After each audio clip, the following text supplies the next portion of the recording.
Bye bye म्हणत ऋतूने आपल्या दोन्ही मुलांना बसमध्ये बसवले. आज तिची मॉर्निंग वॉकला जाण्याची अजिबात इच्छा नव्हती. खरं तर मॉर्निंग वॉकवरून आल्यावर तिला तजेलदार वाटायचं. अर्धा तास चालल्यानंतर घरी यायचं, सकाळचा दुसरा चहा आणि लगेच ऑफिसची तयारी करायची.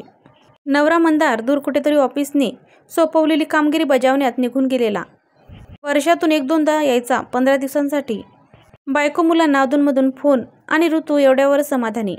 दिवसभराचा एवढा प्रचंड कामाचा व्याप आणि मुलांची जबाबदारी ती अतिशय चोख बजावत होती.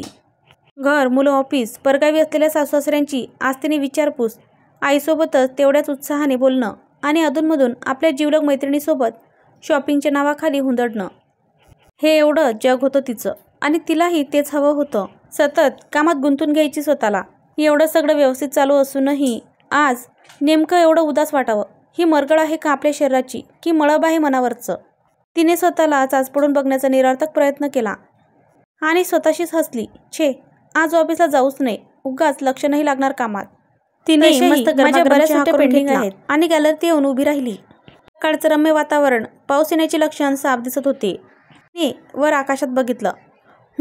आता काय, हा कधीही कोसळेल. येईपर्यंत सगळ्यांना अगदी जीवघेणी वाट बघायला लावतो आणि आल्यावर त्यांनाच कंटाळा येईपर्यंत भिजवतो. तसाच जसा मंदार मला त्याच्या प्रेमात.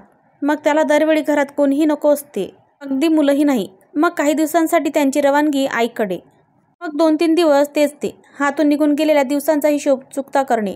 पण किती तो स्वार्थीपणा. जास्त पैसे मिळतात म्हणून काय एवढं लांब जावं माणसाने? आपल्या मुलांना नको का बापाचं सुख? रोज विचारतात बिचारे, डॅडचा फोन आला होता का म्हणून. ते मुलं तर मुलं, त्यांची काळजी घ्यायला मी आहेच. पण ह्याला आपल्या बायकोबद्दल काहीच नाही वाटत की तिलाही काही वाटत असेल, तिच्याही काही अपेक्षा असतील. तिलाही वाटत असेल 4 चौघात नवऱ्यांसोबत बाहेर जावं, मुलांचा अभ्यास घ्यावा, रोज रात्री सोबत जेवण करावं. की मंदार तो दुसरीकडे कुठे? संशय घेते आहे ऋतू तू त्याच्यावर. तुला कार्तिकने दिलेलं चॅलेंज हरते तू. ते चॅलेंज वगैरे जाऊ दे, हा संशय असू दे रे देवा म्हणत तिच्याही नकळत तिने मंदारला फोन लावला. The number you are trying to reach is currently unavailable. Please try again later. नाही मंदार, प्लीज. मला याआधी कधीच असं जाणवलं नाही. आज का असं वाटते? तिला आठवलं 2-3 दिवस झाले त्याचा कॉल नाही.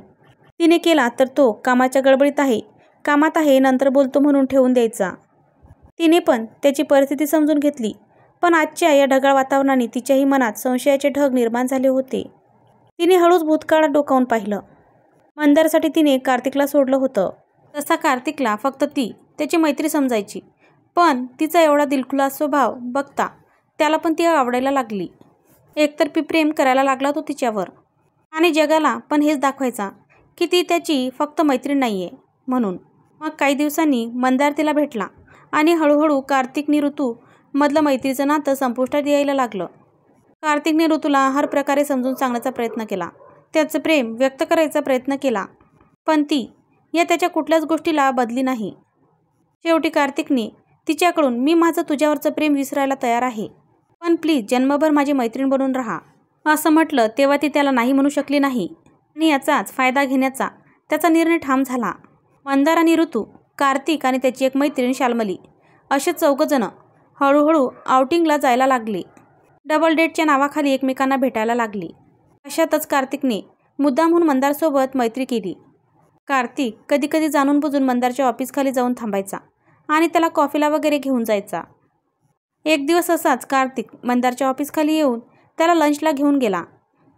तुला माहिती आहे मंदार, ऋतू भरली वांगी खूप मस्त करते. हो?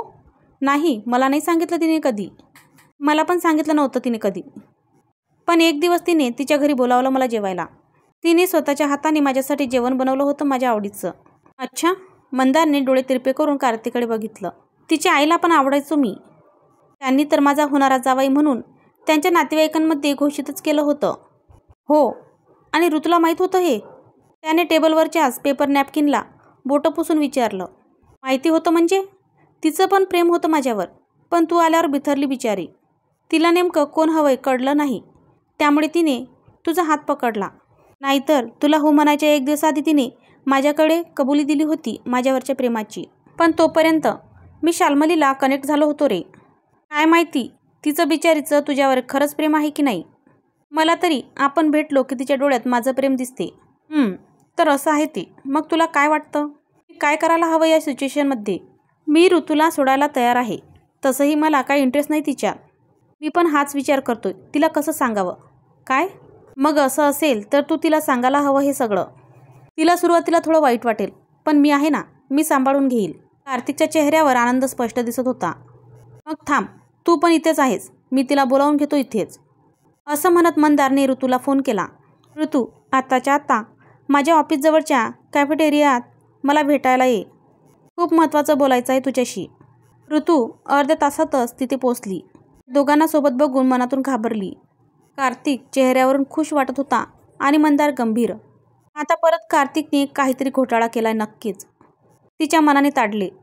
ती आली तसा मंदार तिच्याकडे गेला आणि कार्तिक उठून उभा राहिला. काही बोलायच्या आधी मंदारने कार्तिककडे बघितले. कार्तिकनेही डोळ्यांची उघडझाप करून त्याला बोल असा इशारा दिला. काय झालं मंदार?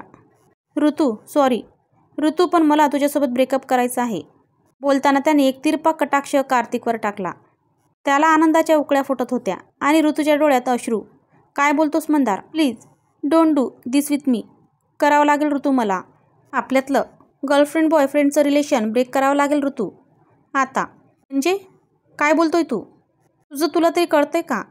हे असं अचानक? आणि काही क्षणातच मंदार आपल्या एका गुडघ्यावर बसला आणि तिच्यापुढे त्याच्या हातात असलेल्या अंगठीचा बॉक्स धरला.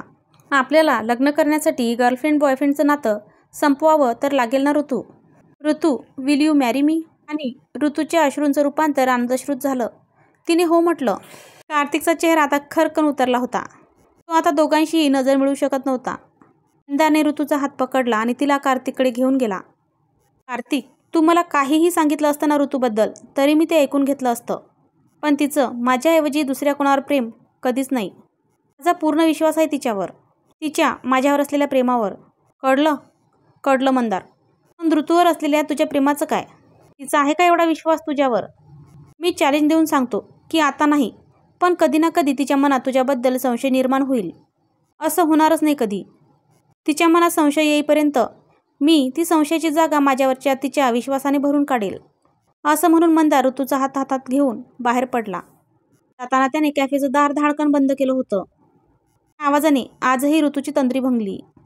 1 मिनिट, हा आपल्या दाराचा आवाज होता. असं म्हणत ती मागे वळून बघणार तोच मंदारने तिला मागून अलगद मिठी मारली.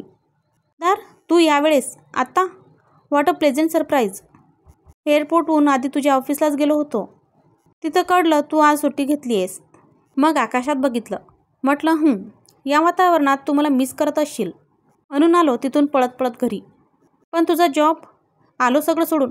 बाद झाला आता लॉंग डिस्टन्स रिलेशनशिप. नवीन जॉब मिळाला इथे. हा थोडे पैसे कमी मिळत आहेत, पण सोन्यासारखे मुलं आणि बायकोसमोर ते काहीच नाही आहे. आणि हा एवढा लांब होतो, कामात व्यस्त होतो. तुझ्या मनात माझ्याबद्दल काही संशय आला असता तर कार्तिकने ते चॅलेंज जिंकलं असतं ना. मनात मंदार ऋतूच्या हातावर टाळी देत हसायला लागला. ऋतू ही मनातून सुखावली. कार्तिकने दिलेलं चॅलेंज खरंच हरता हरता जिंकलास तू मंदार. त्या दिवशीच तुझं म्हणणं खरं केलंस. तुझ्यावरच्या संशयाची जागा तू विश्वासाने भरली आहेस आता. मित्रमैत्रिणींनो, कथा आवडली असेल तर चॅनलला लाईक करा, शेअर करा आणि सबस्क्राईब करा. धन्यवाद.